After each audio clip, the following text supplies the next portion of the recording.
Morning, अस्सलाम वालेकुम। सबसे आगे मैं आपको कहेंगे खुश आमदीद। मेरे साथ है मोहम्मद शुएब, मेरे साथ हैं सबीन फारूक। और आज प्रोग्राम का आगाज़ हम सवाल से नहीं कर सकते, हालांकि सवाल तो बहुत से हैं, लेकिन फिर भी हम सिर्फ एक बात कहना चाहते हैं कि वो अगर मगर का किस्सा तकरीबन हुआ तमाम, और पाकिस्तान क्रिकेट टीम के जो चांसेस बन रहे थे, जो इंतज़ार हो रहा था, चाहे उसने उसको हरा दिया या बारिश हो गई तो ऐसा हो जाएगा वैसा हो जाएगा, जो सोच रहे थे, जो ख्वाहिश थी, जो दुआएं थी, वो सब मामला कल जिस तरह से खत्म हो गया। लास्ट मैच जो जीते हैं मुझे उस पर वैसे खुशी है, बाकी चलें कोई नहीं। अब मुझे सिर्फ ये चीज़ है कि अब जो कल का मैच है जो इंग्लैंड के साथ है, वो अच्छे तरीके से इनको खेलना चाहिए, ताकि वो एक होता है ना कि एक शान से ग्रेस के साथ आप कहीं से जाएं। क्या बात है, क्या बात है। यानी जाते जाते भी आप अपनी ग्रेस मेंटेन रखें, आखिरी मैच भी आप थोड़ा अच्छा खेल लें। This is very important, this is very important. Let's see वो कर पाते हैं नहीं, चूंकि भी ज़र्फ की बात है, लेट्स सी वो करते हैं या नहीं करते। आगे बढ़ते हैं। एनीवेज, कल रात अचानक से बादल ना सिर्फ गरजे बल्कि बरसे, और ऐसे बरसे कि कहीं कहीं पर तो ओले भी गिरे, और वो ऐसे बड़े साइज के ओले गिरे। रावलपिंडी इस्लामाबाद की अगर हम बात करें कि सब हैरान हो गए कि ये हुआ क्या है। और इसके साथ ही जो फुटेज आना शुरू हुई आसपास के इलाकों से, आप सोचिए कि नवंबर का आगाज़ है। नॉर्मली हम मरी में नवंबर के आगाज़ में बर्फबारी नहीं देखते, लेकिन कल वहाँ पर भी कुछ ऐसा ही माहौल था कि अब कोई उसे कह रहा था स्नो स्लीट, क्योंकि बारिश भी हो रही है, साथ बर्फ भी गिर रही है। और देखिए ड्राइविंग के लिए कितना खतरनाक है कि वो बर्फ जो है ऑब्वियसली वो बहुत स्लिपरी होगी रोड, तो लोग आजकल जहां भी जा रहे हैं, नॉर्दर्न एरियाज की तरफ आप जा रहे हैं, आप वहां पर रहते हैं ऑलरेडी, तो आपको एहतियात बरतने की बहुत ज़्यादा ज़रूरत है।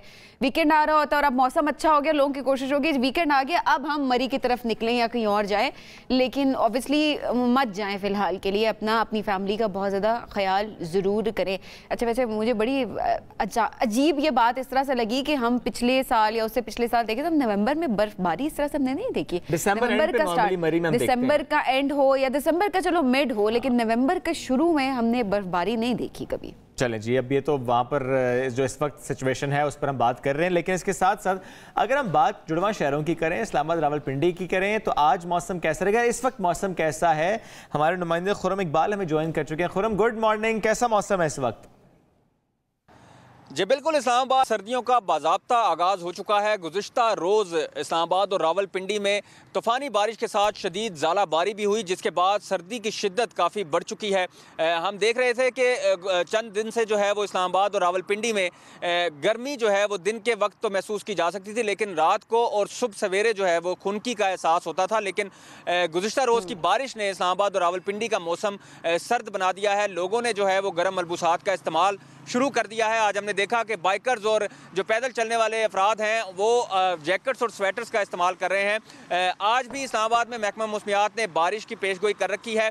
बारिश के बाद इस्लामाबाद का मौसम इंतहाई सर्द होने के साथ जो है वो खूबसूरत भी हो चुका है। मारगला की पहाड़ियाँ आप पीछे देख सकते होंगे, अगर कैमरा मैन इरफान अहमद आपको दिखाएं तो इस वक्त इस भीगे भीगे मौसम में मारगला की पहाड़ियों की खूबसूरती को चार चांद लगे हुए हैं। सब्ज़ा हरियाली धुलकर इंतहाई खूबसूरत मंजर पेश कर रहे हैं, फूल खिलकर हसीन नज़ारे पेश कर रहे हैं। हरियाली जो है इस्लामाबाद में काफ़ी ज़्यादा है, और इस मौसम के अंदर जो है वो ऐसा जब बारिश वाला मौसम होता है तो काफ़ी ज़्यादा दिलकश मनाजिर देखने को मिलते हैं। हमें शहर बेमिसाल में महकमा मौसमियात ने आइंदा 24 घंटे के दौरान ना सिर्फ इस्लामाबाद बल्कि रावलपिंडी, गिलियात और मरी समेत गिरदोनवा के इलाकों में मज़ीद बारिश की पेशगोई की है।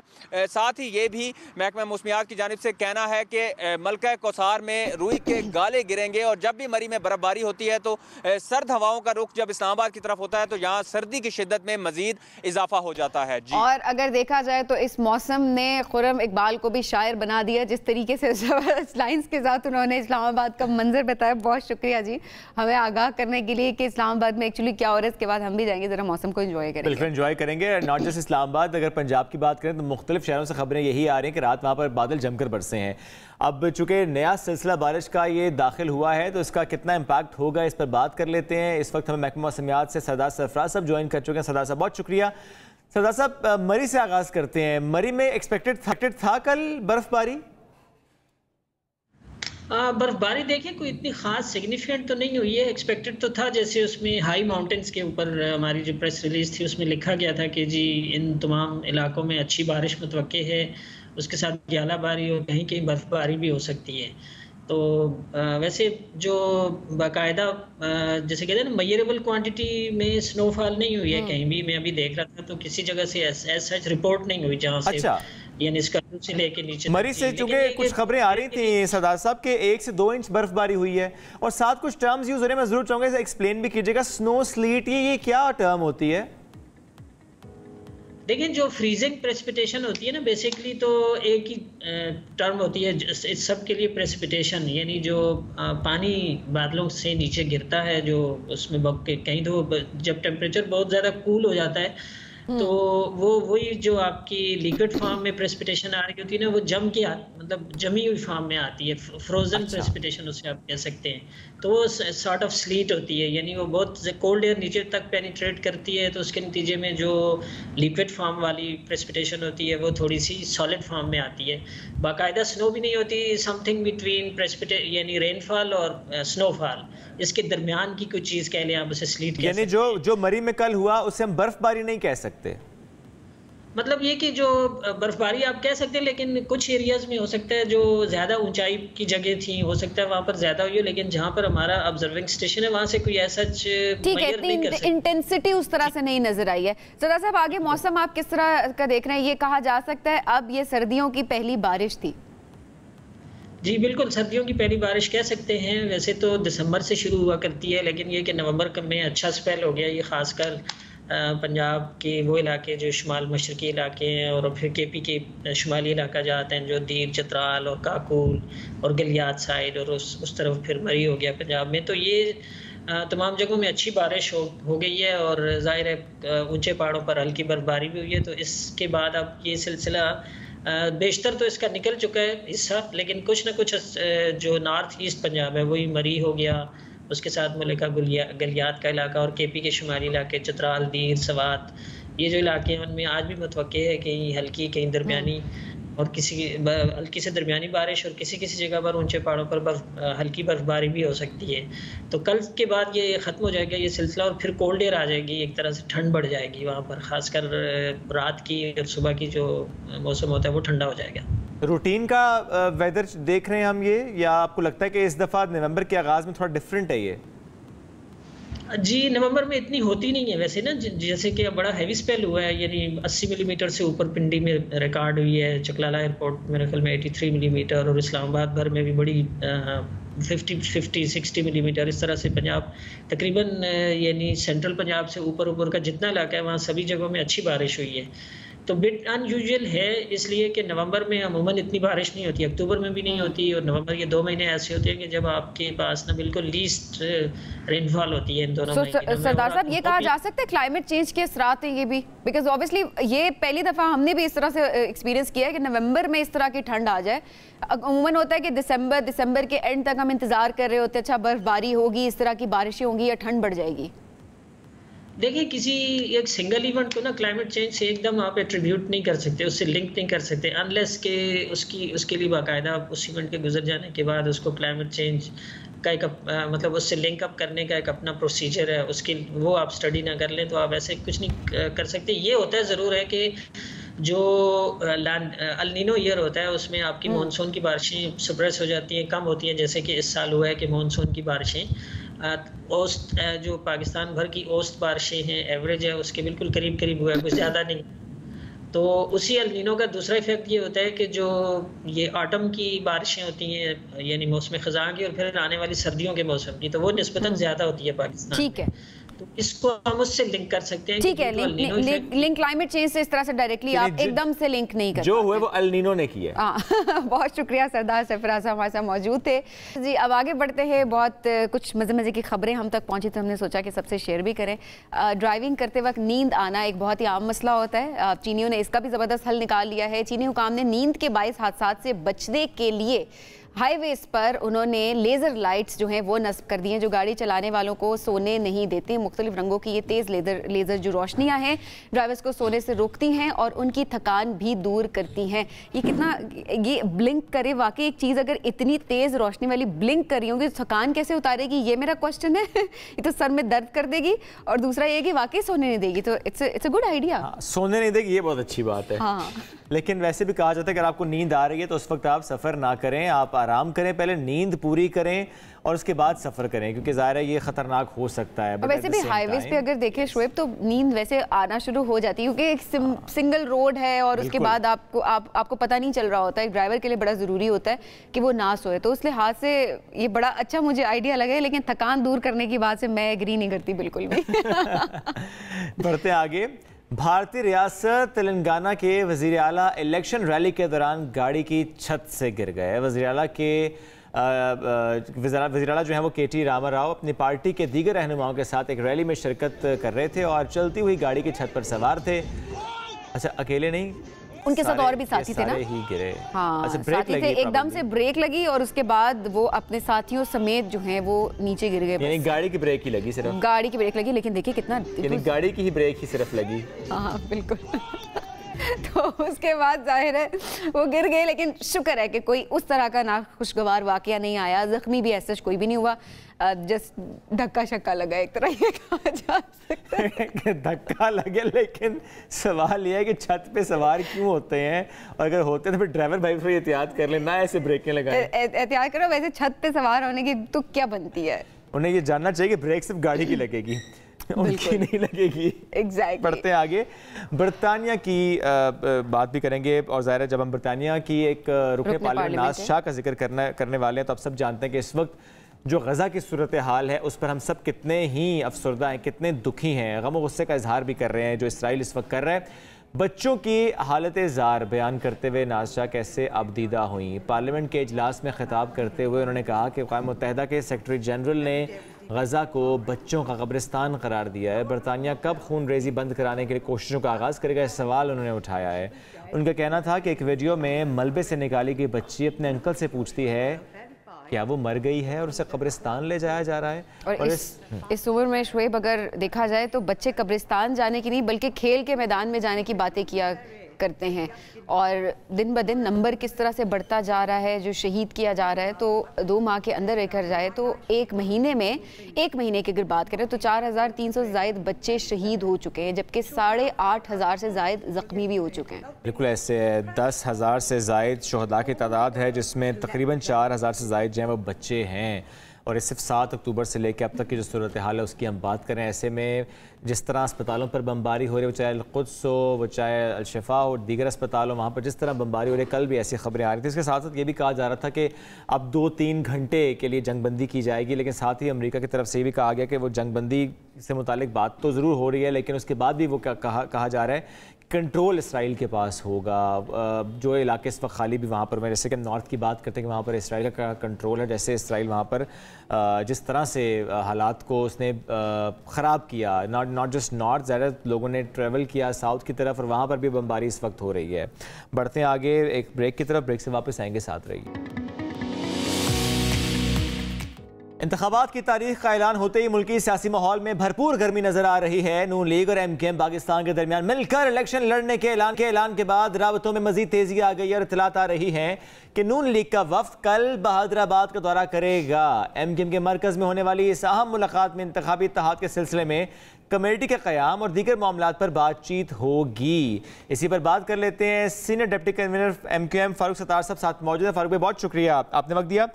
फारूक भाई, माजी में तो हमने यही देखा कि पॉलिटिकल पार्टीज आपके दरवाजे पर आती थी, लेकिन इस बार थोड़ा सा मंजर डिफरेंट देखा कि MKM कराची से आई लाहौर, और ठीक है कल नून लीग का वफ्द भी जाएगा कराची, लेकिन इस पर यह सवाल ज़रूर उठता है कि ये क्या हुआ है, ये सिर्फ मुलाकात हुई है, ये कोई इत्तेहाद हुआ है? चूँकि साद रफ़ीक साहब की बातें कुछ और थीं, और उसके बाद अगर हम खालिद मकबूल सिद्दीकी साहब के बयानात देखें या उनके इंटरव्यूज़ देखें तो उसमें वो सिर्फ इसको मुलाकात वाली बात ही डिक्लेयर करें, कोई इंतखाबी इत्तेहाद या सीट एडजस्टमेंट या ऐसी बात पे आ नहीं रहे। मैं समझता हूँ कि उस दिन भी जो प्रेस कॉन्फ्रेंस हमने की ना लाहौर में, PMLN की आला क़यादत से मुलाकात के बाद, बहुत तफसीली और बहुत कौमी मफाहिमत के लिए, एक वसीतर मफाहिमत के लिए, एक बड़े इश्तराकी अमल के लिए और ख़ास तौर पे कौमी इत्तफ़ाक़ राय कायम करने के लिए कम से कम नुकाती एजेंडे पर, ताकि इंतखाबात के बाद जो हुकूमत बने उसको जो मसाइल दरपेश हैं, जो चैलेंजेस दरपेश है, मुल्क को सियासी और माशी बहरान से निकालना, और ऐसा ना हो कि फिर हुकूमत और अपोजिशन की लड़ाई में पार्लियामान ये रकमाल हो जाए और 25 करोड़ पाकिस्तान के अवाम की उमंगें उन पर पानी फिर जाए। तो ऐसी सूरत से निमटने के लिए क्या पेशबंदी की जा सकती है? लोग तंग हैं, बेजार हैं, महंगाई, बेरोज़गारी, गुर्बत, फिर गैस की लोड शेडिंग है, बिजली की लोड शेडिंग, तो ये सारी बातों का क्या कोई हल है? और क्या हम अपने लोगों को मौका दे सकते हैं? लोगों का सियासी निज़ाम और इंतज़ामी ढांचा जो इस वक्त मुल्क का है, और मुल्क हुकूमत और रियासत पर एतबार उड़ जाए, तो मेरे ख़्याल में ये बहुत खौफनाक सूरत हाल होगी। तो हमने तो अपनी कौमी ज़िम्मेदारी पूरी की, और पाकिस्तान की एक बड़ी जमात जिसके साथ हमारे ताल्लुकात मुनासिब हैं और जो तजुर्बा था उनके साथ गुज़िश्ता 1-1.25 साल का, वो भी बेहतर था, और उनका कुछ मामलात पर एक ऐसा ताउन रहा कि कुछ बुनियादी मसाइल भी हल हुए। अच्छा, यानी फारूक भाई वो ताल्लुक अच्छा रहा, वो साथ अच्छा रहा, वो एक्सपीरियंस अच्छा रहा, तो उसी को लेकर आगे बढ़ रहे हैं। इसमें कोई नई पेशरफ्त नहीं है, मैं ये समझूं, या कि मैं ये समझूं कि मिलकर इलेक्शन लड़ने का इत्तेफाक वाकई है? देखें, सीट एडजस्टमेंट की गुंजाइश तो MQM की इंतखाबी तारीख में आपको मिलेगी। जो हम ख्याल उम्मीदवार हैं, जो हम ख्याल जमाते हैं, उनके साथ सीट एडजस्टमेंट होता है, लेकिन कोई एक निशान पे इलेक्शन लड़ना, कोई एक अलायंस बनाना, कोई इंतखाबी इत्तेहाद बनाना, वो नहीं है। और ये बात उस मीटिंग और मुलाकात में बहुत क्लियर थी, और इंतखाबात का जिक्र तो बहुत जुज़वी था उस पूरी मुलाकात में। असल मसला तो ये था कि आइनी इस्लाहात, आइनी तरामीम, जिसके ज़रिए से पाकिस्तान के मुख्तलिफ़ इलाक़ों और ख़ित्तों में जो 18वीं तरमीम या सूबाई खुद मुख्तारी के बाद ऐसा महसूस होता है कि सूबाई हुकूमत जो है वो ज़मीन पर खुदा है, और फिर अगर वो सिंध के वडेरे और जागीरदार हो तो वो लूट मार करें, वो ज़मीनों पे कब्जा करें। ठीक है, अब इससे हम ये समझे कोई अलायंस, कोई इत्तेहाद नहीं है, जस्ट के जो अच्छा ताल्लुक था उसी ताल्लुक को आगे लेकर बढ़ रहे हैं। सीट एडजस्टमेंट की अगर बात हो तो वो गुंजाइश निकल सकती है। फारूक साहब, कल की मुलाकात के हवाले से अगर बात करें, नून लीग और MQM की कल जो मुलाकात होने वाली है, किन मामलात पर बातचीत होगी? मेरे ख्याल में जो 6 रुकनी कमेटी बननी है, 3 MQM के नुमाइंदे, 3 PMLN के, और ये इस बात की संजीदगी की अलामत है कि हम बहुत सीरियसली चाहते हैं कि इंतखाबात यकीनन बहुत अहमियत रखते हैं, और इंतखाबात का इनकाद अब बिल्कुल एक सर पर है। तो उससे पहले कोई ऐसा चार्टर तैयार किया जाए जिस पे उसके बाद हम ख्याल जमातों को भी दावत दी जाए, और जो भी हम ख्याल ना हो उन्हें भी कहा जाए कि देखें, मुल्क को एक मौका दें, जमहूरियत को भी भरपूर मौका दें।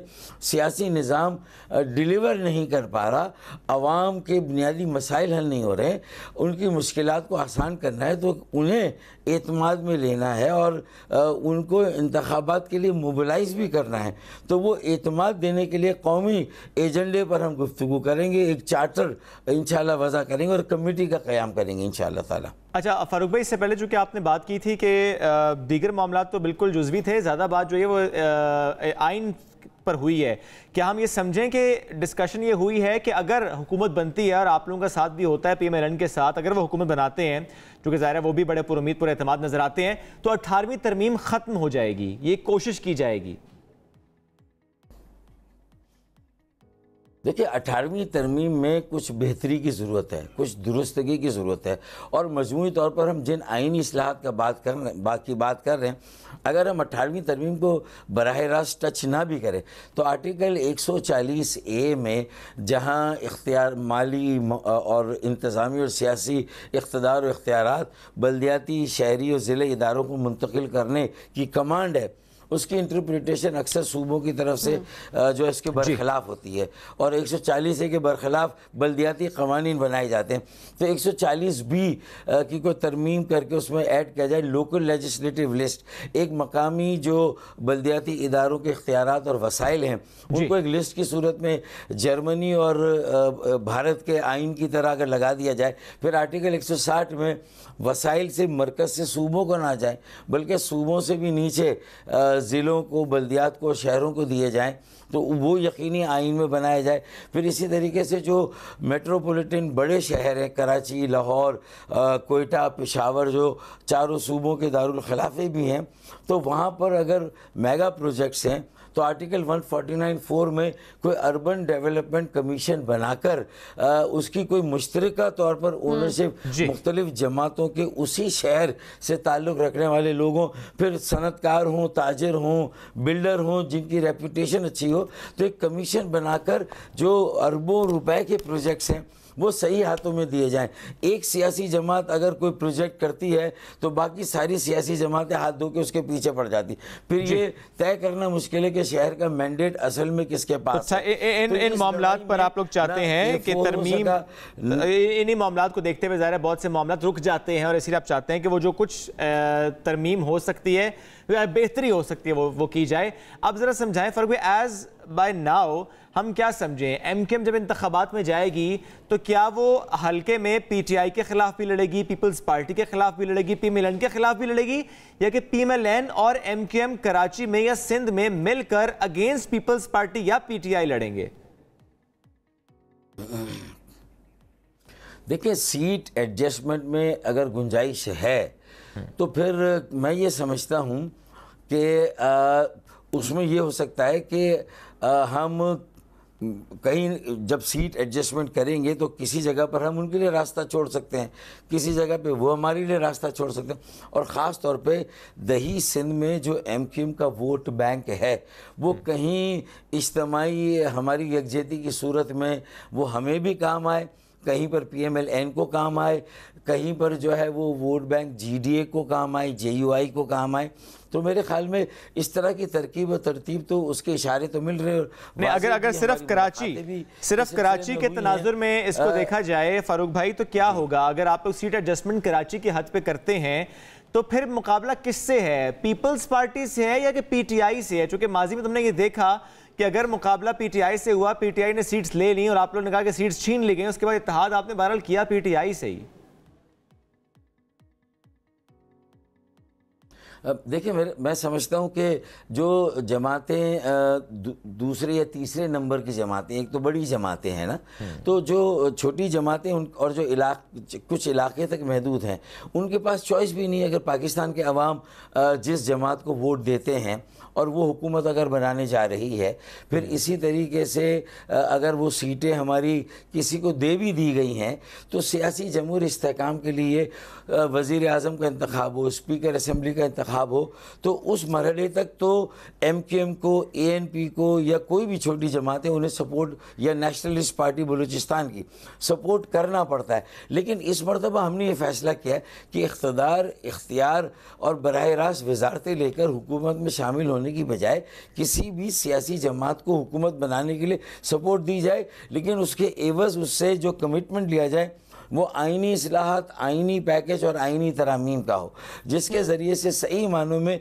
जमहूरियत के सम्राट अवाम की निचली सतहों तक पहुँच सके। और जो तीसरी सतह की जमहूरियत है, जमहूरियत की नर्सरीज, बल्दियाती इदारे, उस निज़ाम को भी ज़्यादा से ज़्यादा मौसर, बावसीला और बाइख्तियार बनाया जाए, ताकि लोगों के डोर स्टेप पर, दरवाजे पर उन्हें जो है वो सहूलतें मिल जाए। अब ये नहीं होना चाहिए कि सॉलिड वेस्ट मैनेजमेंट वज़ीर आला के पास हो। जी चलें, ये सारी ख्वाहिशात तो आवाम की भी हैं। अगर हुक्मरान पूरी कर दें, चाहे वो अलाइंस करके करें या किसी और तरीके से करें, तो आवाम को तो फ़ायदा ही होगा इससे।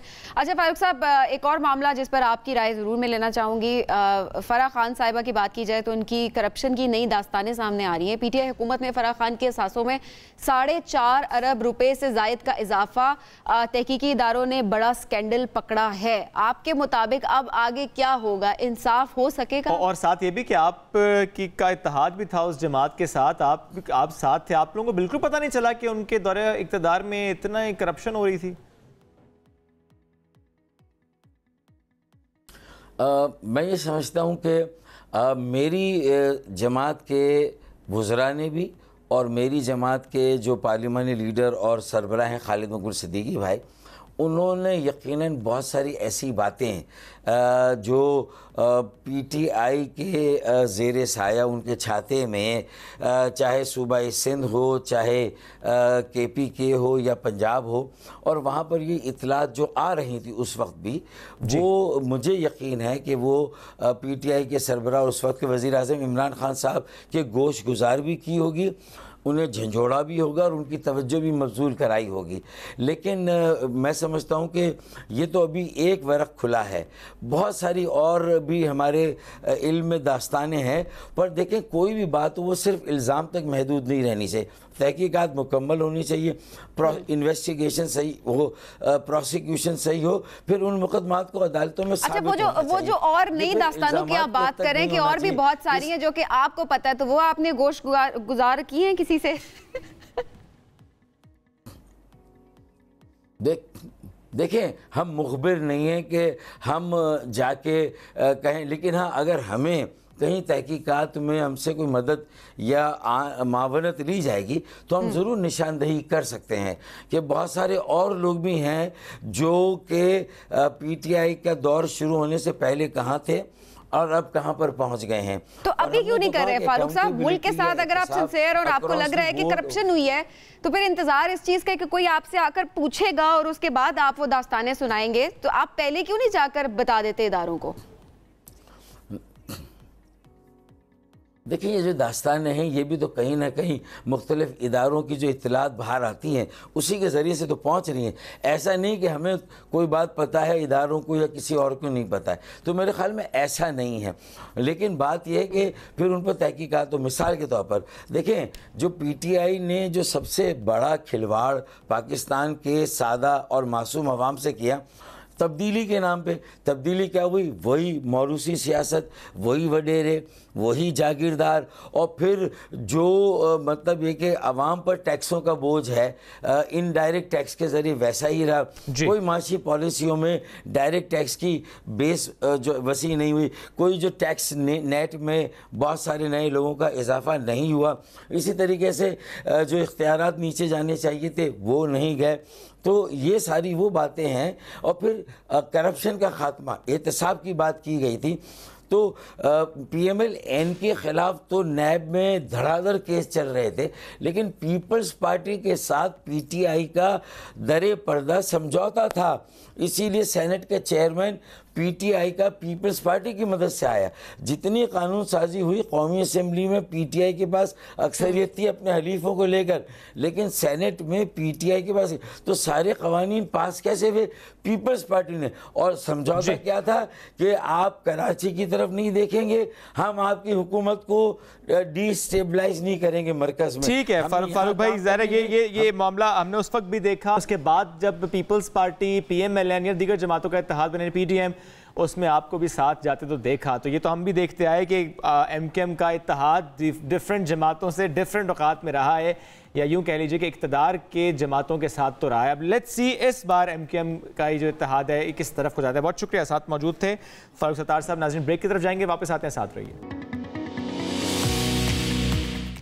लाहौर एक बार फिर दुनिया के आलूदा तरीन शहरों में सरे फहरिस्त आ गया है और शहर समेत पंजाब के मुख्तलिफ इलाकों में इस वक्त स्मॉग का राज है, जिसकी वजह से सूबे में स्मार्ट लॉकडाउन नाफिज किया गया है और सोमवार तक 4 रोज़ा तातीलात का ऐलान किया गया है। हुकूमत का दावा है कि वो स्मॉग के खात्मे और आवाम के सेहत की हिफाजत के लिए भरपूर कोशिशें कर रहे हैं। ये कोशिशें क्या है कि हम यही देख रहे हैं कि छुट्टियों पे छुट्टियाँ, और उसके बाद हम स्मॉग में कमी नहीं देख रहे, बल्कि अभी तक हम आलूदा तरीन शहरों में लाहौर अगर देखें तो वो सरे फहरिस्त ही है। बिल्कुल, ऐसे तो इस पर बात कर लेते हैं। इस वक्त क्या हालात हैं? हमारे नुमाइंदे शाकिर रवाना में ज्वाइन कर चुके हैं। शाकिर, आज सुबह कैसी है लाहौर की? जी बिल्कुल, आज लाहौरियों के लिए सबसे अच्छी खबर यह है कि आज सुबह सवेरे अपने रहमत बरसी है और उससे जो माहौलियाती आलूदगी है उसमें ख़ासी हद तक कमी हुई है। लाहौर शहर जो है वो अब 10 आलूदा तरीन शहरों की फहरिस्त से निकल चुका है और लाहौर का जो AQI है वो 79 तक पहुंच चुका है, जो इंसानी सेहत के लिए बेहतर करार दिया जाता है। ताहम हुकूमत पंजाब की जानिब से माहौलियाती आलूदगी में मुसलसल इजाफे के बाद ये फैसला किया गया था कि 10 नवंबर से 12 नवंबर तक मार्केट्स बंद की जाएंगी, स्मार्ट लॉकडाउन लगाया जाएगा और उस पर आज से अमल दरामद जो है वो शुरू कर दिया गया है। और हुकूमत पंजाब की जानिब से जो अहकामात जारी किए गए थे उसके मुताबिक तमाम तालीमी इदारे बंद होंगे, निजी दफातर और सरकारी दफातर को बंद रखा जाएगा। इसके साथ साथ जो मातहत अदालतें हैं वहाँ पर भी छुट्टी दे दी गई। इसके साथ साथ हुकूमत की जानिब से दफ़ा 144 का नफाज किया गया था, हेल्थ एमरजेंसी का नफाज किया गया, जिस पर अमल दरामद करवाने के लिए आज हमें पंजाब पुलिस लाहौर की अहम शाहराहों पर मौजूद नज़र आ रही है। मैं इस वक्त लाहौर के माल रोड पर मौजूद हूँ और यह हाल रोड का सबसे मसरूफ़ तरीन बाज़ार है। यहाँ पर भी पंजाब पुलिस के एहलकार जो हैं वो मौजूद हैं, ताजिर यहाँ पर मौजूद हैं। वो इस कश्मकश में हैं। उनका ये कहना है कि लाहौर शहर में होने वाली बारिश के बाद जो माहौलियाती आलूदगी थी वो कम हो गई, लेकिन उसके बावजूद जो मार्केट्स हैं वो खोलने की इजाज़त नहीं दी गई है। ताहम हुकूमत पंजाब की जानिब से ये अहकामात जारी किए गए थे कि 12 नवंबर तक जो है स्मार्ट लॉकडाउन लगाया जाएगा, दफ़ा 144 का नफाज होगा और शहरियों को यह हदायत की गई थी कि वो घरों से गैर ज़रूरी बाहर निकलने से इज्तनाब करें और इसके साथ साथ तालीमी इदारे भी बंद किए गए थे। दूसरी जानिब हुकूमत पंजाब की जानिब से जो इस्तिस्ना दिया गया था। जी, मैंने कहा आप बात भी मुकम्मल कीजिएगा, साथ साथ बताइएगा कि हॉस्पिटल्स की क्या सूरत हाल है, क्या मजीद लोगों की सेहत भी मुतासिर हो रही है अभी? जी बिल्कुल, जो गुज़िश्ता रोज़ तक की अगर बात करें तो माहौलियाती आलूदगी जो थी वो बहुत ज़्यादा थी। लाहौर शहर की जो फ़िज़ा थी वो जहर आलूद थी और बच्चे बड़े बुज़ुर्ग सब जो हैं वो माहौलियाती आलूदगी स्मोक से मुतासिर हो रहे थे। और लाहौर के जितने भी अस्पताल हैं वहाँ पर जो सांस के अमराज के अफराद हैं, बुज़ुर्ग अफराद हैं, वो बहुत ज़्यादा रिपोर्ट हो रहे थे। आँखों में जलन सोजिश की जो शिकायत थी वो रिपोर्ट हो रही थी और लाहौर के तमाम अस्पतालों में छोटे बड़े ऐसे अफराद के केसेस आ रहे थे जो कि सांस, आंख, नाक, कान, गले और इसीलिए हेल्थ इमरजेंसी नाफिज की गई थी। इसीलिए कहा जाता है कि आप मास्क का इस्तेमाल करें। शाकिर, बहुत शुक्रिया, आपने अपडेट किया। ये अच्छी खबर कि बारिश के बाद लाहौर की सिचुएशन खासी बेहतर हुई है, स्मॉग उस तरह से नहीं है, आलूदगी में कमी हुई है। लेकिन इसके साथ साथ ये सवाल बड़ा अहम है कि स्मार्ट लॉकडाउन का नफाज किया गया है उस पर अमल दरामद कैसे होगा, एक बात। दूसरा ये कि क्या ये टेस्टेड एंड ट्राइड फार्मूला है या कि सिर्फ और सिर्फ ये एक स्ट्रैटेजी के तौर पर या एक ट्रायल के तौर पर जो है वो हो रहा है। इस पर बात भी कर लेते हैं। हमें इस वक्त निगरां वज़ीर सेहत डॉक्टर जावेद अकरम साहब ज्वाइन कर चुके हैं। डॉक्टर साहब, बहुत शुक्रिया आपने ज्वाइन किया। डॉक्टर साहब, पहले तो हम समझना चाहेंगे आपसे, स्मॉग पर जब भी बात होती है कि इस वक्त तो हालात कुछ बेहतर हैं लाहौर में आज, लेकिन अगर जनरली हम देखें जब आलूदा तरीन शहरों की फहरिस्त में टॉप पर होता है लाहौर या स्मॉग की हम बात करते हैं, तो स्मॉग की फ़ज़ा में सांस लेना कैसा है, इससे क्या समझा जाए, आपकी हेल्थ किस कदर मुतासिर हो रही होती है? बहुत शुक्रिया जी। देखें, पहले फॉग होती थी जिसको अब पोल्यूटेंट्स क्योंकि ऐड हुए तो स्मॉग कहा जाता है और जाहिर है इसमें कार्बन पार्टिकल्स होते हैं, लेड पार्टिकल्स होते हैं, इवन किसी हद तक आर्सेनिक भी होती है और डस्ट भी, माइट भी। तो इसमें एलर्जीज बहुत ज़्यादा होती हैं और इरिटेशन बहुत ज़्यादा होती है।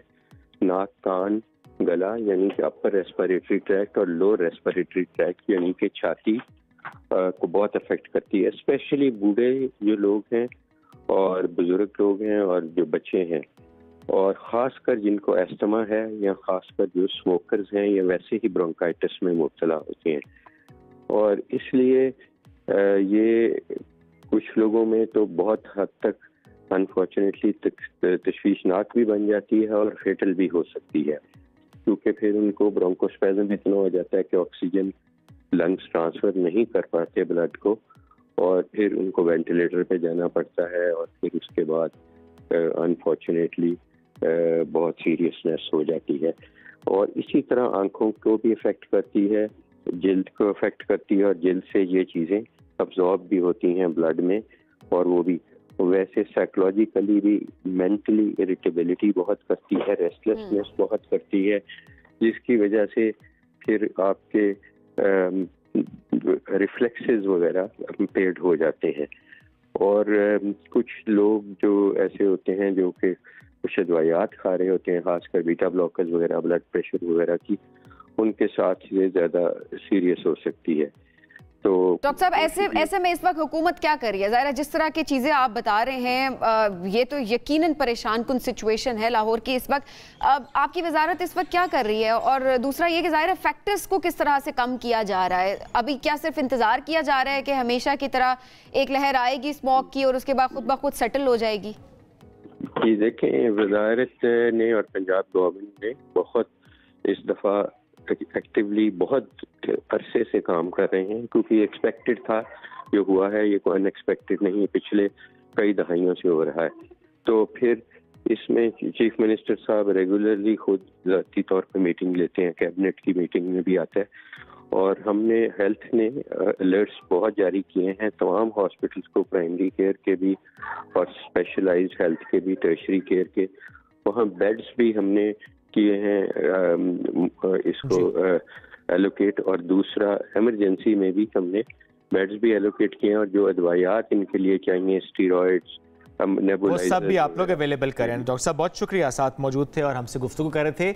इसी मामले में बात करेंगे पंजाब के निगरान वज़ीर ट्रांसपोर्ट इब्राहिम हसन मुराद साहब ने भी हमें ज्वाइन कर लिया। इब्राहिम साहब बहुत शुक्रिया, आपने ज्वाइन किया। स्मार्ट लॉकडाउन, ज़रा हमने कोविड में टर्म देखी थी और अभी हम स्मॉग में देख रहे हैं। एक तो ये ज़रूर बताएगा कि इससे क्या उम्मीद है आपको, और दूसरा जब ये प्लान हुआ कि 4 छुट्टियां होनी है, क्या ये मालूम नहीं था कि बारिश भी हो जाएगी? सर अब जो ट्रांसपोर्टर्स भी हैं या फॉर दैट मैटर जो ट्रेडर्स हैं वो कह रहे हैं कि अब तो हालात बेहतर हैं, हमें इजाज़त दी जाए कि हम लोग अपनी दुकानें खोल सकें, क्योंकि आज तो स्मॉग नहीं है उस तरह। जी thank you very much for having me. Government देखें वीकली लेवल पे स्मॉग का रिव्यू करती आई है, और पिछले भी हमें कुछ हफ्तों में ऑप्शंस थी कि वेंसडे को ऑफिसेज में वर्क फ्रॉम होम करें और स्कूल्स को ऑनलाइन शिफ्ट करें, लेकिन सिचुएशन इतनी डिटीरिएट नहीं की थी। तो अब जो है जब AQI 400 आपका क्रॉस कर गया तो ऑब्वियसली हमें सीरियस लेवल के मेजर्स लेने पड़े, और उसमें जो मेट डिपार्टमेंट है वो रिपोर्ट पेश करता है, और हमें 100% इंफॉर्मेशन थी कि there was a 40 to 60% chance कि इसमें रेन होगी। और इसमें हमने ये भी कोशिश की कि क्लाउड सीडिंग के ज़रिए इसको मज़ीद इसकी प्रोबेबिलिटी बढ़ाई जाए और मज़ीद इसको इंश्योर किया जाए, क्योंकि जब ऑब्वियसली बारिश पड़ती है तो जितनी भी डस्ट होती है और पोल्यूशन होती है हवा में, वो सेटल कर जाती है। तो ये जो 4 दिन है ये बेसिकली स्मार्ट लॉकडाउन एक लिटमस टेस्ट था कि अगर फर्ज करें हमारी 70% कंट्रीब्यूटर जो है पोल्यूशन के अंदर ट्रांसपोर्ट है, और ट्रांसपोर्ट में अगर 50% कमी आती है तो ऑब्वियसली हमारा AQI ड्रॉप करेगा। तो ये जो है आगे फ्यूचर के लिए भी इसको, इस ऑप्शन को एक्सरसाइज किया जा सकता है, और जब ऑफिसेज, दफातर और मार्केट्स और ये सब में लॉकडाउन आए हैं तो ये इसमें आप देखेंगे कि पिछले कुछ दिनों में और आगे भी AQI में बारिश अगर ना भी होती तो it is let's say fact के AQI में आपके ड्रॉप आना था। अच्छा, ऐसे में जाहिर है अब अगर धुआं छोड़ती गाड़ियों की बात की जाए तो वज़ीर माहौलियात से भी हमारी बात हो रही थी, उन्होंने कहा कि अगर 30% इंडिया की तरफ से कंट्रीब्यूशन है स्मॉग में, और उसके बाद उन्होंने कहा कि बाकी 70% में जो 45% है वो धुआं छोड़ती गाड़ियां हैं। तो इस हवाले से क्या आप लोगों ने अहकामात जारी किए हैं, और क्या कोई कार्रवाई अमल में लाई जा सकी है जो गाड़ियां अभी तक धुआं छोड़ी हैं? जी देखें, हमने पंजाब की तारीख में सबसे ज़्यादा व्हीकल्स को पिछले 3 हफ्तों में चेक किए, तकरीबन 71,000, और इसमें से 5.6% जो गाड़ियां थी ये स्मॉग एमिटिंग व्हीकल्स थी। मैं अभी बात करूं पब्लिक व्हीकल्स की, जो कि बसेस होती हैं और ट्रक्स होते हैं। जो मेन इसके अंदर कंट्रीब्यूटर है हमारा वो है बाइक्स, क्योंकि तकरीबन 65% जो शेयर है ट्रांसपोर्ट के अंदर वो बाइक्स का होता है, चिंचीज का होता है, रिक्शों का होता है। तो लॉन्ग टर्म तो इंटरवेंशन ये है कि हम इन सबको इलेक्ट्रिक की तरफ लेके जाएं कि इनकी पोल्यूशन ही कोई ना हो, लेकिन शॉर्ट टर्म में हम खुद एक मसलियत से चलते हैं, क्योंकि ऑब्वियसली ये डेली वेजर, डेली लेबरर्स होते हैं, दिन की इनकी कमाई होती है, तो इनको बंद हम नहीं कर सकते, इनको हम फाइन ज़रूर करते हैं, इनको वार्निंग ज़रूर इशू करते हैं। तो आप देखें कि इसके अंदर अगले हफ्तों में भी जो कि जिस लेवल की इन्फोर्समेंट हो रही है, तकरीबन 8 करोड़ रुपए के चालान हुए। नहीं, लेकिन इब्राहिम साहब उस फाइन का फायदा हुकूमत को तो हो सकता है, कौमी खजाने को, उससे नुकसान उस बाइक वाले को तो हो सकता है, उसका फायदा माहौल को तो नहीं हो रहा। जी देखें, जब आपकी फर्ज करें बाइक से अगर धुआं निकल रहा है और हुकूमत आपको कोई उधर मोटर व्हीकल इंस्पेक्टर या ट्रैफिक पुलिस रोक ले, आपको वो फाइन करे, और अगर आप सेकंड वायलेशन आपकी हो या फर्स्ट वायलेशन सीरियस नेचर की हो, तो गाड़ी अगर इम्पाउंड हो जाए, जिस तरह हमने तकरीबन 1750 गाड़ियां इम्पाउंड की हैं, तो अच्छा अगर आपको ठीक है। अच्छा इब्राहिम साहब बताइएगा जरा, फाइन कितना है, ये जुर्माना कितना है? अगर कोई मोटरसाइकिल धुआं छोड़ रहा है, बस है, गाड़ी है, इसका फाइन कितना है? इसका तकरीबन 10,000 रुपए तक का फाइन है। और मैं आपके चैनल के जरिए पूरे पंजाब में जो जो लोग देख रहे हैं, मैं उनको वार्न करना चाहता हूं कि अगर आपकी गाड़ी से धुआं निकल रहा है तो आप बिल्कुल सड़क पे ना आए, क्योंकि आपकी गाड़ी इंपाउंड होगी और आपको बहुत सीरियस लेवल का फाइन होगा। ये बहुत अहम बात है। होना तो ये चाहिए कि शहरी अपनी जिम्मेदारी का एहसास करते हुए अपनी अपनी गाड़ियों को, बाइक्स को, उनके साइलेंसर्स को ठीक करवाएं, चूँकि धुआं छोड़ती गाड़ी हमारी सेहत के लिए नुकसानदेह है।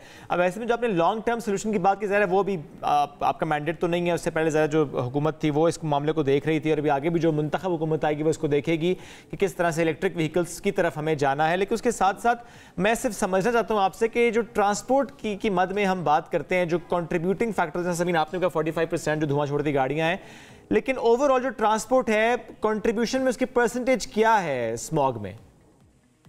इसमें देखिए, एक तो आपने कुछ बात की तो मैं उसमें शेयर करना चाहूंगा कि लाहौर के लिए एक गुड न्यूज़ है कि हमने पिछले महीने ग्रीन लाइन को अप्रूव किया है। और जो ग्रीन लाइन है, ये पंजाब की पहली इलेक्ट्रिक बस लाइन है। इसमें तकरीबन 35 इलेक्ट्रिक बसेस आ रही हैं, जो कि in the next 3 to 4 months इंशाल्लाह आपको सड़कों पे नजर आएंगी।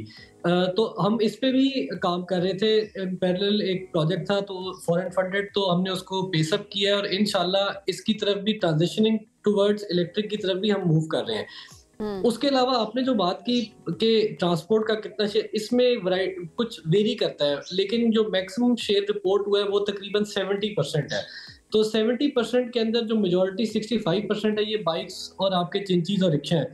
अगर आप चाइना में देखें, बाकी ममालिक में देखें, तो वो ई बाइक्स और ई स्कूटर, और जाहिर है ये 70% ये बिग नंबर है और हमें इसी 70% पर ज्यादा काम करने की जरूरत है। शुक्रिया इब्राहिम साहब साथ मौजूद थे, हमसे गुफ्तगू करते। ब्रेक की तरफ जाएंगे, वापस आते हैं, साथ रहिए। आज शुएब मैं आपकी बहुत प्यारी सी पिक्चर लेना चाह रही हूँ। हम लाइव आ चुके हैं, लेकिन ये देखें, एक सेकंड, लाइव भी आ गए पिक्चर भी ले लूं। मैंने बहुत अच्छी पिक्चर ली है, लुक एट दिस। आप कह सकते हैं अच्छी ली है, मैं इसको मानने को बिल्कुल तैयार नहीं हूँ। It's not the camera actually, it's the man behind the camera जो कि अच्छी पिक्चर लेता है। तो I am a woman. Okay fine, but ये आपके मतलब का नहीं है बिल्कुल भी। अच्छा वैसे कितना भारी है? नहीं वैसे ये बहुत भारी है, लेकिन मतलब आम कैमरा, इसमें ऐसी क्या बात है? मतलब सब यूज कर सकते हैं। DSLR को यूज करना कि ऑन का बटन है, उसके बाद लेंस है, उसके बाद आप इसको ऐसे रोटेट करें और ऐसे पिक्चर ले लें। इतना ही आसान होता तो मेरे भाई हर किसी के हाथ में DSLR होता और तस्वीरें ठकाठक, बल्कि नहीं छकाछक,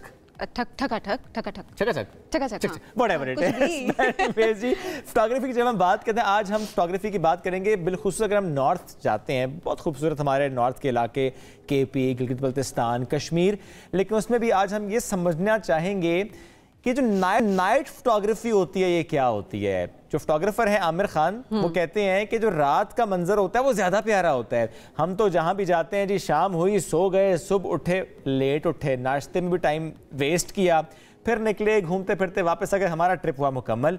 लेकिन वो कहते हैं कि जब वो कहीं जाते हैं तो वो कोशिश करते हैं कि रात को निकले, रात को एक्सप्लोर करें। और हम इंतजार कर रहे होते हैं गोल्डन आवर कब आएगा, गोल्डन आवर के इंतजार होता है, और उसके बाद हम कहते हैं जी पिक्चर अच्छी आएगी। रात हो जाती है तो हम ये कहते हैं अब तो तस्वीर कहाँ ही आएगी। तो अब देखें जिस तरह से ट्रेंड्स चेंज हो रहे हैं, आपका इक्विपमेंट चेंज हो रहा है, वहीं पर फोटोग्राफी की स्किल्स जो हैं वो भी चेंज होती जा रही हैं, जिसको सीखना बड़ा ज़रूरी है। और अभी भी एक फोटोग्राफर से यही सवाल किया जा रहा होता है कि आप करते क्या हैं। आमिर हमारे साथ मौजूद है, साथ में काम इस वक्त हम स्क्रीन पर दिखा भी रहे हैं। अस्सलाम वालेकुम, गुड मॉर्निंग। 14 साल से फोटोग्राफी, और इसमें ज़्यादा आपने बलूचिस्तान के अलावा तकरीबन पाकिस्तान आपने माशाल्लाह कवर किया। तो पहले तो ये बताएं कि ये फोटोग्राफी क्यों? ये बहुत भारी है, इसलिए मैं इसको रखना पसंद करूंगी। मेरा ज़ाती ख्याल ये है कि दुनिया में हर बंदा पैदा ही एज अ फोटोग्राफर होता है। अच्छा हाँ, जब क्योंकि जो पहला इमेज बनता है वो आपके माइंड के अंदर अपनी माँ का चेहरा बनता है, उसके अलावा आपको कोई दूसरी औरत एक्सेप्ट नहीं होती, वो पहले ही तस्वीर होती है जो कोई भी इंसान तख्लीक करता है अपने जहन के अंदर। इसी तरह जैसे जैसे आप बढ़ते जाते हैं, मुस्तकबिल के बारे में जो एक स्केच बना रहे होते हैं वो भी उसी फ़ोटोग्राफ़ी का हिस्सा होता है। और फिर जो तीसरा स्टेप होता है वो अपने लाइफ पार्टनर के साथ, चाहे आप एज अ फीमेल या एज अ मेल जो सोचते हैं, पेंट करते हैं, तो वो आई थिंक थर्ड होता है। और जो लास्ट होता है वो अपने अगली दुनिया के बारे में होता है कि वो कहाँ प्लेस करेगा या कहाँ उसे प्लेस करना चाहिए। तो मेरे ख्याल से तमाम लोग एज अ फोटोग्राफर पैदा होते हैं। तो आप बताइए 14 साल का फोटोग्राफी का सफ़र आपका कैसा रहा? मैं इसको इस तरह कहूँगा कि मुझे मुख्तलिफ़ चीज़ें, क्योंकि मैंने एट द टाइम मुख्तलिफ़ चीज़ें देखी हैं। जिस तरह मैंने as a fashion photographer start किया, फिर एज अ फ़ोटो जर्नलिस्ट आया। फैशन फ़ोटोग्राफ़ी के अंदर मुझे चीज़ें ने बड़ा हर्ट ये किया कि आपको एक फ़ेस कुछ नज़र आता है, लेकिन जब आप उनके करीब जाते हो तो कुछ स्टोरीज़ मुख्तलिफ आ जाती हैं जो मेरे जैसे आर्टिस्ट बंदे को हर्ट करती हैं। तो मैं वहाँ स्किप कर गया। तो जब मैं एज अ फ़ोटो जर्नलिस्ट मैंने स्टार्ट किया बदकिस्मती से, तो उस वक्त हालात बहुत ख़राब थे और ख़ासकर हमारे सूबे के अंदर तो बहुत ज़्यादा ख़राब थे। तो वो चीज़ें देख के, खून, ऐसी चीज़ें देख के बहुत दुख होता था। तो फिर वहाँ से मैं भागा। आप एक तरह से आप मुझे भगोड़ा फ़ोटोग्राफ़र भी कह सकते हैं।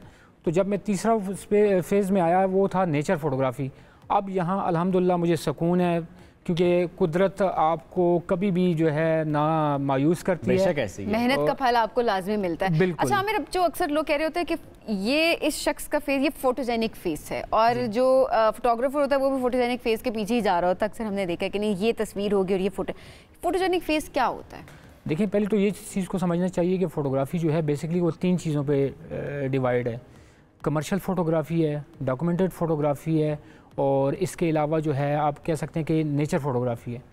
अब आप इन तीनों में से किस पे जाते हैं? अगर आप एज आ डॉक्यूमेंटेड जाते हैं तो फिर आपको फेस के पीछे इस बाउंड्री में नहीं रहना पड़ता कि गुड लुकिंग है या फिर फोटोजेनिक है कि नहीं है। ठीक है। तो ये वो मुख्तलिफ स्पेसेस हैं। लेकिन मेरे ख्याल से जो मेरा ज़ाती तजुर्बा ये रहा है कि दुनिया में जिस तरह हर शख्स को सांस लेने का हक़ है, तो मेरे ख्याल से उसकी तस्वीर लेने का भी हक़ है कि ली जाए। उसके लिए क्या बात है। आप नेचर फोटोग्राफी पर आते हैं। जी। आपका सारा काम भी हमने इससे पहले दिखाया। अब मुझे बताएं कि जो आपकी फ़िलॉसफी है कि रात को जाकर फोटोग्राफी करना किसी जगह पर, ये ख्याल क्यों आया?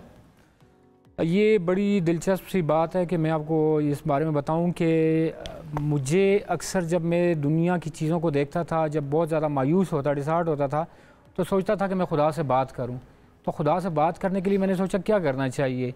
ये बड़े मज़े की बात है, शायद कुछ लोग इससे इख्तलाफ भी करें, लेकिन हकीकत यही है कि आपको अल्लाह से बात करने के लिए कोई पारसा होने की ज़रूरत नहीं है। हाँ, जो चीज़ आपको चाहिए होती है वो तन्हाई चाहिए होती है अल्लाह से बात करने के लिए। और जब मैं जाके इन पहाड़ों पे और इस कुदरती मनाज़र में जाके दिन के वक्त बैठता था, तो मुझे तन्हाई उस तरह महसूस नहीं होती थी जो रात को होती थी। तो जो रात को सबसे बड़ी बात है, एक तो तन्हाई, उसके अलावा खूबसूरती दुगना हो जाती है। मेरा हर बंदे को पैगाम है आपके। हमें रात को नजर कुछ नहीं आता बाहर जाके? नहीं, बहुत कुछ नजर आता है। ड्राइविंग नहीं होती है क्या, अंधेरा हो गया? थोड़ी सी तवज्जो से वो चीज़ें देखनी पड़ती हैं। आप अगर आसमान पे सितारे देखें तो आपको यूँ लगेंगे जिस तरह सितारे आपके साथ बात कर रहे होते हैं। ख़ासकर ये नॉर्थ में तो बहुत ज़्यादा क्लियर स्काई होता है, तो वो बहुत ज़बरदस्त सीन होता है। मेरा तो सब लोगों को ये पैगाम है कि जहाँ आप जो जगह आपको दिन को अच्छी लगती हैं वहाँ ज़रा रात तो ज़ाहिर आसमान क्लियर होता है, तो वहाँ पर सितारे आपको क्लियर नज़र आ रहे होते हैं। नेचर से आप कनेक्ट ज़्यादा अच्छे तरीके से कर पा रहे होते हैं। अच्छा आमिर, अब अगर बात की जाए फोटोग्राफी, तो किस तरह से ट्रेंड्स चेंज हुए हैं फोटोग्राफी में? क्योंकि अब मैं देख रही हूँ कि इतना सारा इक्विपमेंट हमारे सामने पड़ा हुआ है। पहले तो एक DSLR होता था, उसी से तस्वीरें खींची जा रही होती थी। अब इतना सारा इक्विपमेंट आ गया है, क्या ट्रेंड्स चेंज हुए हैं? मैं यहाँ पे एक चीज़ ज़रा स्टार्ट में बताना ज़रूरी समझूंगा। एक तो ये याद रखिएगा कि कैमरे के मालिक होने में और फोटोग्राफ़र होने में फ़र्क होता है। हर जो शॉपकीपर है वो फोटोग्राफ़र नहीं है, और लेकिन जो फोटोग्राफ़र है वो कैमरे का अगर मालिक बन जाए तो वो सोने पे सुहागा हो जाता है। अब जहाँ तक आपका ये सवाल है कि चीज़ें चेंज हुई हैं वक्त के साथ साथ, तो वो ये है कि हाँ, काफ़ी सारी जिस तरह सॉफ्टवेयर आ गए हैं। एक फ़ोटो अगर ख़राब भी होता है लोग जाके ठीक करते हैं। मेरे ख्याल से ये चीज़ सबसे बुरी हुई है। बुरी इस सेंस में हुई है कि अब लोग एक मंजिल की तरफ जाने के लिए एक रास्ते के बजाय 2 रास्ते चूज़ करते हैं कि चलो ये अगर ठीक ना हुआ तो ये वाला सॉफ्टवेयर वाला रास्ता इस्तेमाल कर लेंगे। वो मेरे ख्याल से नहीं होना चाहिए। और मेरे कई दोस्त मुझे ये सुन के बड़े हैरान भी होंगे और होते भी हैं जो मुझसे मिलते हैं कि मुझे आज तक अपने फ़ोटो में वाटर मार्क लगाना भी नहीं आता।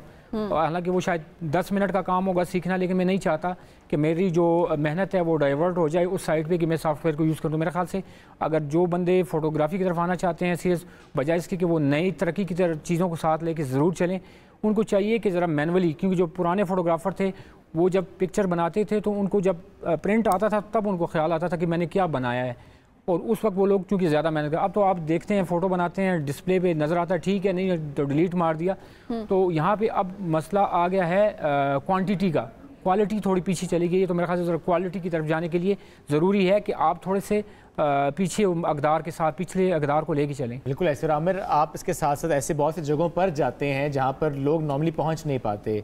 टूरिज्म की जब हम बात करते हैं तो 3-4 जगह जो बता पाएँ आपके, वहाँ तक आप गए, वहाँ की फ़ोटोग्राफी आप लेकर आए और वो आपने पूरी दुनिया को दिखाया कितना खूबसूरत इलाका है वो। इसमें जो एक बड़ी अहम जगह है वो है ये कोहिस्तान में है सपट वैली। बहुत खूबसूरत जगह है, महीन लेक है वहाँ पे एक ऐसी लेक है जो बड़ी लोगों के लिए एक शॉकिंग न्यूज़ होगी कि वहाँ पे ट्रांसपेरेंट फ़िश है। वहाँ के मुकामी लोग भी उस झील तक बहुत कम लोग गए थे। तो जब मैं वहाँ पहुँचा हूँ तो उन्होंने कहा कि यार ये झील तो हमने भी पहली दफ़ा देखी है। उन्होंने कहा कि इस झील का नाम हम आपके नाम पे रख देते हैं कि आप यहाँ पहुँचे हैं। तो मैंने कहा ना जी, मेरे नाम पे ना रखें, लोग कहेंगे, बुरा भला कहेंगे कि भाई ये कौन सा पागल था जो इस जगह आके हमें ये दिखा रहा है कि ये जगह देखने वाली है। और ऐसी बहुत सी जगहों पर माशाल्लाह आप गए और आपने वहाँ की फ़ोटोग्राफी की, और आपकी वो फ़ोटोग्राफी जिस तरह से हम देखते हैं कि पूरी दुनिया में एक पैगाम लेके आप जाते हैं ना खूबसूरत पाकिस्तान का, कि कितना प्यारा हमारा पाकिस्तान की बहुत सी जगह अभी भी ऐसी जो कि अनएक्सप्लोर्ड हैं। हमें बहुत शुक्रिया, साथ मौजूद थे। नाज़रीन, ब्रेक की तरफ जाएंगे, वापस आते हैं, साथ रहिए। Welcome back after the break. Islamabad में बहबूद आर्ट एंड क्राफ्ट बाजार सजने वाला है और कल से शुरू होने वाले इस 2 रोज़ा इवेंट में ये चीजें भी मिलेंगी जो सभी ने मेरे पास है। एक हाथ में मंकी है, दूसरे में लायन है। मेरे पास भी एक लाइन है। वैसे एक लाइन है। वैसे ये गैर सियासी शेर है। ये दोनों भाई हैं। हाँ, लेकिन गैर सियासी शेर है। दोनों शेर हैं, दोनों भाई हैं, लेकिन गैर सियासी हैं। बिल्कुल गैर सियासी है। Back to event. यस, और इस सालाना इवेंट की जब हम बात करते हैं तो इसमें होता है कि मुल्क भर से कारीगर और कारोबारी अफराद शिरकत करते हैं। और इस इवेंट में जिस तरह मैंने और सभी ने आपको ये दिखाया, बल्कि हमारे सेट पर और भी बहुत सी चीज़ें रखी हुई हैं। ये वो चीज़ें जो हैंडमेड चीज़ें हैं, कुछ ड्रेसेस भी होते हैं और इस तरह के बैग्स भी होते हैं जो कि आर्टिजन्स लेकर आते हैं। अच्छा, और ये सारी चीज़ें जो हैं ये उन ख़वातीन ने बनाई हैं जिनको हम ये कह रहे होते हैं ना कि शायद ये सिर्फ इनका काम है सिर्फ घर में रहना, ये सिर्फ घर में रह सकती हैं, लेकिन किस तरह की स्किल्स इनके पास हैं, क्या हुनर इनके पास है, ये इस वक्त हम आपको दिखा भी सकते हैं। साथ साथ मजीद सारी चीज़ें भी होंगी, हम आपको दिखाएंगे। इन ख़वातीन को एम्पावर किसने किया ये बताना बड़ा ज़रूरी होता है। बहबूद है इसके पीछे, उनकी बहबूद के पीछे बहबूद है। ये एक इदारा है जो कि 5-6 दहाइयों से जिस तरह से काम कर रहा है, आज हम उसकी बात करेंगे। और लेकिन इसके साथ जो इवेंट है वो है जनाब पार्क चैनल फ्रेंडशिप सेंटर में कल और परसों, और वहाँ पर सिर्फ स्टॉल्स नहीं लगेंगे बल्कि बच्चों के लिए भी बहुत एक्टिविटीज़ हैं। तो क्या कुछ होने वाला है इस पर आज हम बात करेंगे। हमें बहबूद एसोसिएशन ऑफ पाकिस्तान के सदर आबदा मलिक ज्वाइन कर चुके हैं। अस्सलाम वालेकुम जी, कैसी हैं आप? वालेकुम सलाम, मैं बिल्कुल ठीक। बहुत शुक्रिया ज्वाइन करने के लिए। आपके साथ नायब सदर हैं परवीन कादिर आगा साहब। अस्सलाम वालेकुम जी, कैसी हैं आप?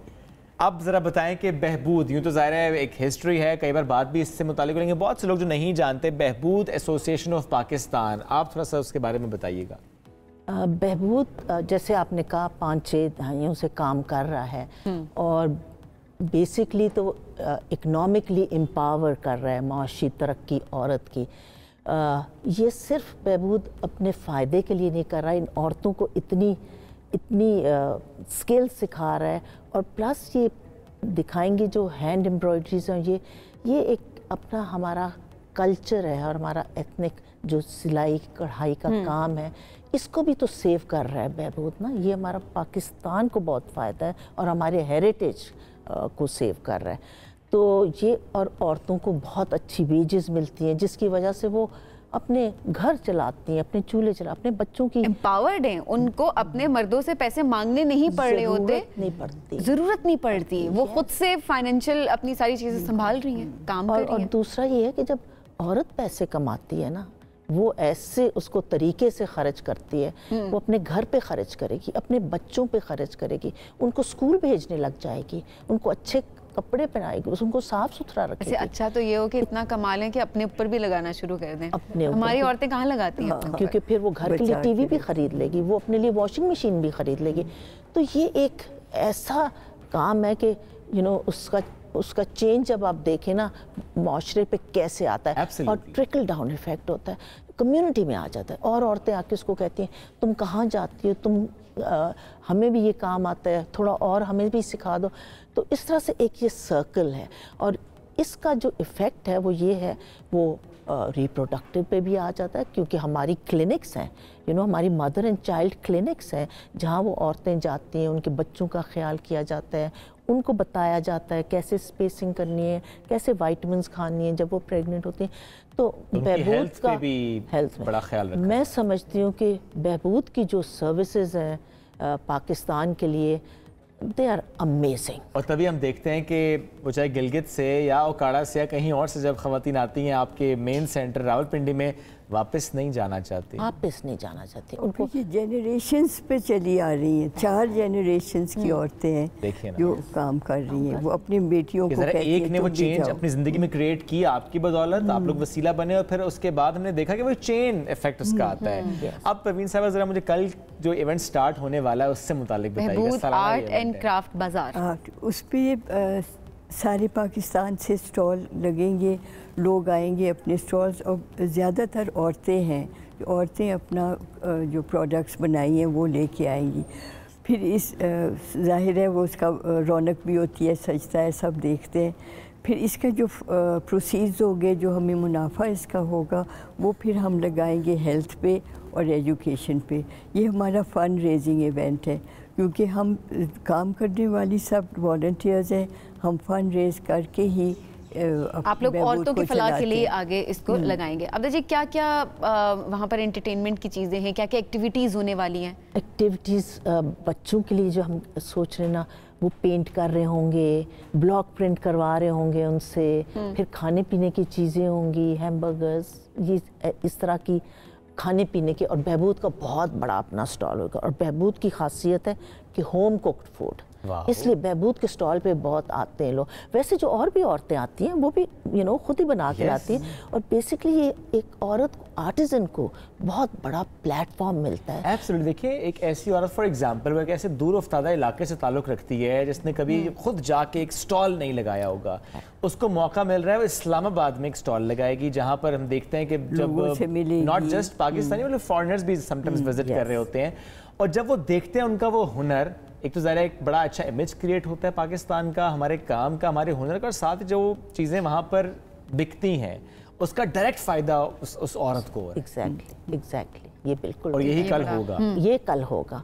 और वो औरतें क्योंकि हम औरतें हैं, औरतों को एम्पावर कर रहे हैं। सो बहबूद का एक मेले तो लगते रहते हैं, अब लोक विरसा का भी लगा, वो भी बहुत आर्टिजन्स का प्लेटफॉर्म है, मगर बहबूद का एक और सेंस में प्लेटफॉर्म उनको मिलता है कि सिर्फ औरतों, तभी तो ये हमारी वर्कर्स और ये इतनी खुश होती हैं, क्योंकि इनको माहौल ऐसा मिलता है कि वो उनकी फैमिलीज भी बहुत खुश होते हैं। एक्सपोजर है बेसिकली, काफ़ी सारी स्टोरीज होंगी परवीन साहिबा, जो कि मैं कहूँगी कि शायद हमारा टाइम बड़ा कम पड़ जाएगा वो स्टोरीज, क्योंकि आप वहाँ पर बहबूद के साथ एसोसिएटेड जितनी भी खवातीन हैं, हर खातून की एक स्टोरी जरूर होगी। बिल्कुल। तो शुरू में तो मुश्किल होती होगी उनको घर से निकालना, काम देना, काम करवाना, खुद तो करना चाहती है जाहिर है, लेकिन कहेंगे घर का मर्द या कोई और सरबराह वो काम नहीं करने देते, घर से नहीं निकलने देते। फिर उनको कैसे टैकल करती निकल आते हैं, जब फिर उनको फ़ायदा, मर्दों को फ़ायदा नज़र आ रहा होता है कि जब वो घर में पैसा लेके जाती हैं तो फिर उन्हीं को फ़ायदा हो रहा होता है,